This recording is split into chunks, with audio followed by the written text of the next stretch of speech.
روحانی طاقت بتاؤں آپ کو کسے کہتے ہیں؟ روحانی طاقت کا معنی اللہ پر توکل کرنا، صرف اللہ پر توکل کرنا، اس کو روحانی طاقت کہتے ہیں۔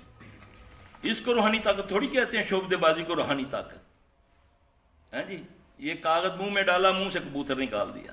اعوذ باللہ من الشیطان الرجیم، بسم اللہ الرحمن الرحیم۔ وَإِن يَمْسَسْكَ اللَّهُ بِضُرٍّ فَلَا كَاشِفَ لَهُ إِلَّا هُوَ وَإِن يُرِدْكَ بِخَيْرٍ فَلَا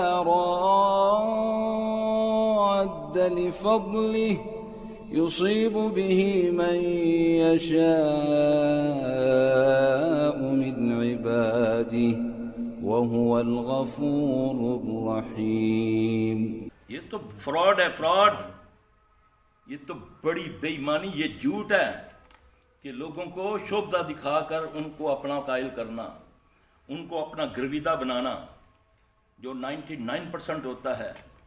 مداری روڈ پہ کرے تو مداری والا کیسے کیسے وہ کرتب کرتے ہیں۔ آج تو میڈیا ہے، سوشل میڈیا پہ آپ دیکھیں نا، کیا کیا باہر کے ملکوں میں عیسائی یہودی کیا کیا کرتے ہیں۔ ہوا میں اڑتا ہے، بندے کو دو کر دیتا ہے، پھر جوڑ دیتا ہے۔ کیا وہ ولی ہیں؟ ہم ان کرتوتوں پر اپنا دین، اپنا ایمان، اپنا سب کچھ الٹا دیتے ہیں کہ جو وہ بڑا پہنچا ہوا ہے، اس نے ایسے کر کے تعویذ نکال دیا۔ ایسا ہی ہے نا، اس سے ہم متاثر، ہم اس کے پاس گئے، اس نے مجھے دیکھا، میرا سب کچھ بتا دیا، ہے نا۔ وہ کہتے ہیں اپنے آپ کو جادوگر، دھڑلے سے، آئی میجک مین۔ یہاں پر ہم مانتے ہیں یہ ولی ہے۔ ولی وہ شیطان کا ہے، کیونکہ نبی صلی اللہ علیہ وسلم کو بھی اس وقت پتہ چلتا ہے جب اللہ وحی اتارتے ہیں۔ یہ ہے نا آپ کے پاس پیمانہ ہے نا، قرآن بتا رہا ہے نا، علم غیب نہ جن جانتے ہیں، کوئی نہیں جانتا، ہیں جی۔ لوگ جی بابا جن والا بتائے گا، میری بھینس چوری کر کے کوئی لے کر گیا وہ بتائے گا، ایسا ہی ہے نا۔ تو اللہ تو کہتا ہے علم غیب تو میں جانتا ہوں، میں جسے چاہوں بتاؤں۔ دیکھیں نا، اگر ہم کسی سب کو علم غیب ماننا شروع کر دیں تو وحی کی ضرورت کیا ہے؟ وحی پر ایمان لانا ہمارا فرض ہے۔ تو نبی صلی اللہ علیہ وسلم کو علم غیب مان لیں گے تو پھر تو وحی کا انکار آ گیا نا، کیونکہ اللہ تو فرماتے ہیں وَمَا يَنْطِقُ عَنِ الْهَوَىٰ إِنْ هُوَ إِلَّا وَحْيٌ يُوحَىٰ۔ پھر اللہ قرآن میں فرماتے ہیں سورہ الاعراف، قل کہہ دے اے محمد صلی اللہ علیہ وسلم، لا املک من نفسی نفعا ولا ضرا الا ما شاء اللہ۔ اے محمد صلی اللہ علیہ وسلم اعلان فرما دو میری طرف سے، میں محمد بھی اپنے نفع نقصان کا مالک نہیں ہوں مگر جو اللہ چاہے۔ سورہ الاعراف ہے نا، یہ اللہ کہہ رہا ہے نا۔ میں نے کون سی فارسی بولی ہے جو آپ کو سمجھ نہیں آئی؟ دیکھو نا قرآن جا کر اپنے گھروں میں، حوالہ دے رہا ہوں نا۔ اللہ نبی صلی اللہ علیہ وسلم کو فرما رہے ہیں وَلَوْ كُنْتُ عَالِمُ الْغَيْبَ لَاسْتَكْثَرْتُ مِنَ الْخَيْرِ، یہی آیت ہے۔ پہلے کیا کہا؟ قُلْ لَا أَمْلِكُ لِنَفْسِي نَفْعًا وَلَا ضَرًّا إِلَّا مَا شَاءَ اللَّهُ۔ کہہ دو کہ میں محمد صلی اللہ علیہ وسلم بھی اپنے نفع نقصان کا مالک نہیں ہوں مگر جو اللہ چاہے۔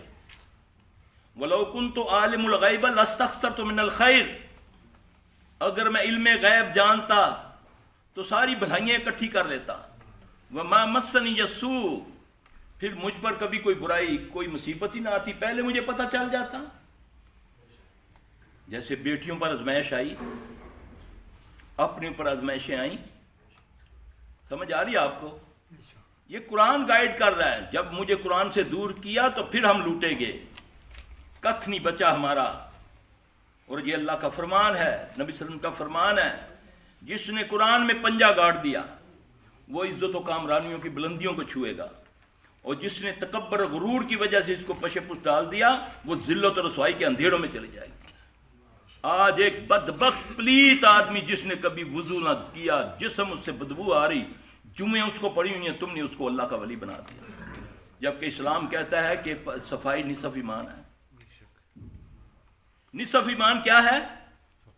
کس چیز کی صفائی؟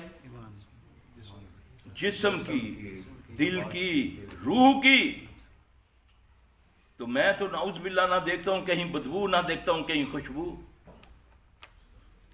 جس سے مجھے فائدہ پہنچے وہ میرا اللہ. جس نے کوئی شوبدہ دکھایا اس کو اللہ کا ولی دیکھ لیا.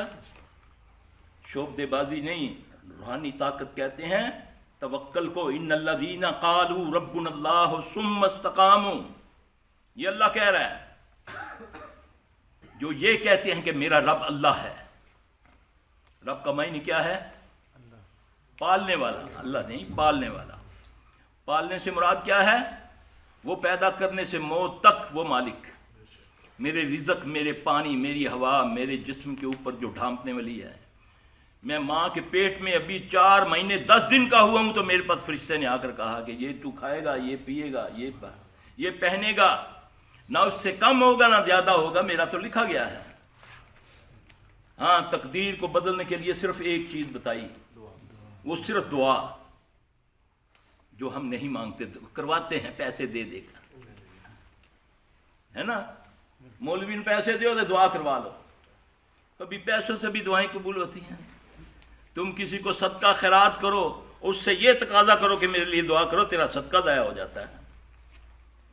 تم نے دعا کے لیے اس کو صدقہ دیا، صدقہ تو اللہ کے لیے ہوتا ہے.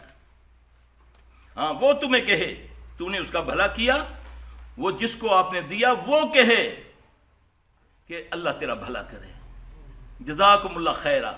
یہ کوئی چھوٹی بات نہیں ہے. اللہ کی جزا جس کو مل جائے اس کو دنیا آخرت سنور جاتی ہے. دعا لوگ کہتے ہیں نا، نگاہ مرد مومن سے بدل جاتی ہیں تقدیریں، کہتے ہیں نا. تو نبی صلی اللہ علیہ وسلم سے بڑھ کر کائنات میں مومن کوئی نہیں تھا. کہ ہے کوئی؟ کیا آپ کی نگاہ نہیں تھی اپنے سارے خاندان پر؟ جس کو اللہ نے ہدایت دی اس کو دی، جو کافر تھا وہ کافر ہی مرا.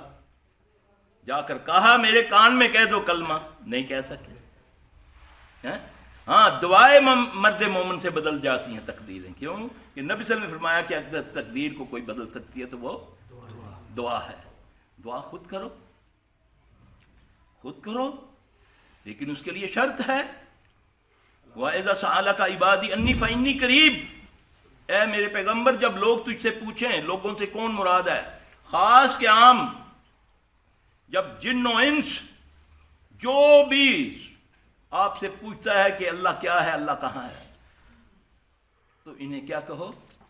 وَإِذَا سَأَلَكَ عِبَادِي أَنِّي فَإِنِّي قریب. کتنا قریب؟ نحن اقرب الیہ من حبل الورید. میں تمہاری، یہ اللہ کہہ رہا ہے نا، کہ کوئی اور ہے کہہ رہا ہے؟ قرآن میں کہہ رہا ہے نا. تو اس میں کیا مغالطہ ہے؟ اس کے باوجود پھر میں در در کی ٹھوکریں کھاؤں. پھر یہاں اسی آیت میں اللہ نے کہا ہاں، جب تم دعائیں مانگتے ہو، تم صاحب، بوڑھے، جوان، گناہگار، ہر بندہ گناہگار ہے، اللہ محفوظ رکھے. جب تم دعائیں مانگتے ہو میں تمہاری دعاؤں کو قبول کرتا ہوں. یہ تو اللہ کہہ رہا ہے.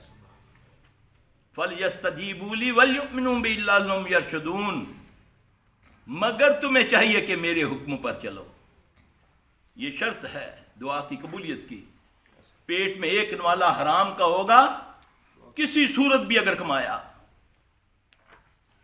تو 40 دن کی عبادت قبول نہیں. دعا تو عبادت کا مغز ہے. 40 دن کی عبادت قبول نہیں. میں تو کہنا دیکھی جاسی، وہ کھا گن تے اساں کر لیتا تاں کی ہو گیا. تو دیکھو نا حال کیا ہو رہا ہے، تاں کی ہو گیا، اے ہی ہو گیا نا. بیماریاں لگ گئی تب بھی پتہ نہیں، کروڑوں روپیہ خرچ بھی ہو رہا ہے تب بھی پتہ نہیں. اور جو معالجین ملتے ہیں وہ بھی اللہ ماشاءاللہ سب کی بات نہیں کرتا، 95% لٹیرے ملتے ہیں. چاہے وہ پیروں فقیروں میں ہو، چاہے وہ ہومیوپیتھک میں، ایلوپیتھک میں. آپ دیکھ لیں، لاکھوں کروڑوں کی دوائیں کھا رہے ہیں، اربوں کے ہاسپٹل ہیں، لیکن وہاں جا کر کیا ہوتا ہے؟ بل بنتا جا رہا ہے، پھر بعد جو ٹرالی چپایا تھے تھلے. ہاں جی، یہی ہے نا. اس کے بھی سبب بتائے ہیں نا میرے پیارے نبی صلی اللہ علیہ وسلم نے. آپ نے فرمایا نا، اے مہاجرین کی جماعت، میں ان 5 چیزوں سے اللہ کی پناہ پکڑتا ہوں جو تم میں نہ آ جائیں. یہ محمد صلی اللہ علیہ وسلم فرما رہے ہیں نا.